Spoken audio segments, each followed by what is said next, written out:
জাতীয় নির্বাচনের নিরাপত্তা নিশ্চিতে প্রস্তুত আইন শৃঙ্খলা রক্ষাকারী বাহিনী। উত্তরায় র্যাব ও এপিবিএন এর প্রধান কার্যালয় পরিদর্শন শেষে একথা জানান স্বরাষ্ট্র উপদেষ্টা জাহাঙ্গীর আলম চৌধুরী।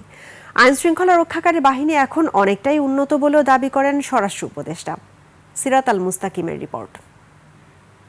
ওয়ালটন আবারও মিলিয়নিয়ার অফারে ওয়ালটন ফ্রিজ কিনে আপনিও হয়ে যেতে পারেন মিলিয়নিয়ার। ৫ আগস্টের পট পরিবর্তনের পর থেকেই নির্বাচনের তারিখ নিয়ে রাজনৈতিক অঙ্গনে যে শঙ্কা ছিল তা অনেকটাই কেটে গেছে। তবে কিছু রাজনৈতিক দলের শঙ্কা মাঠ পর্যায়ে নির্বাচনের নিরাপত্তা নিশ্চিতে কতটা প্রস্তুত আইন শৃঙ্খলা রক্ষাকারী বাহিনী। শনিবার রাজধানীর উত্তরার এপিবিএন এর প্রধান কার্যালয় পরিদর্শন করেন স্বরাষ্ট্র উপদেষ্টা। গার্ড অফ অনার দিয়ে তাকে আমন্ত্রণ জানান সদস্যরা। এরপর গণমাধ্যমে তিনি বলেন, বর্তমানে আইন শৃঙ্খলা বাহিনী অনেক উন্নত।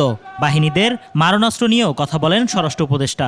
মারণাস্ত্র বলতে হলে ওটা বুঝাইছি, বড় ধরনের অস্ত্র থাকবে না, তার কাছে তো রাইফেল থাকবেই। এখন তো মরণাস্ত্র বলতে দিয়ে চাকুও তো মরণাস্ত্র। এরপর উত্তরা র্যাব ১-এর প্রধান কার্যালয় পরিদর্শন করেন স্বরাষ্ট্র উপদেষ্টা। এ সময় সাংবাদিকদের জানান, নির্বাচনের নিরাপত্তা নিশ্চিতে সর্বাত্মক প্রস্তুত আইন শৃঙ্খলা রক্ষাকারী বাহিনী। আমাদের ইলেকশন যে সময় হবে ওই সময়ের জন্য যে ধরনের প্রস্তুতি দরকার হবে আমরা ওই ধরনের প্রস্তুতি।